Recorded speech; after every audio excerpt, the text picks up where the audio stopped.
Hello everybody and welcome. In this video I'm going to show you how to lower the volume for the speaker Soundcore Boom 2.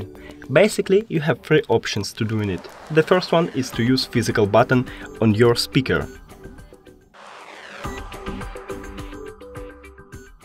Here's a minus. You can just press it and you lower your volume. The second one is to use physical button on your device. On the down you can choose it. And the last one is to use an application. So open it and then choose your device. Here you see a slider. If you moved it to the left, it just lower your volume. Thank you for watching. If you found this video helpful, please consider subscribing to the channel and leaving the like on the video. It's really important to us. See you next time!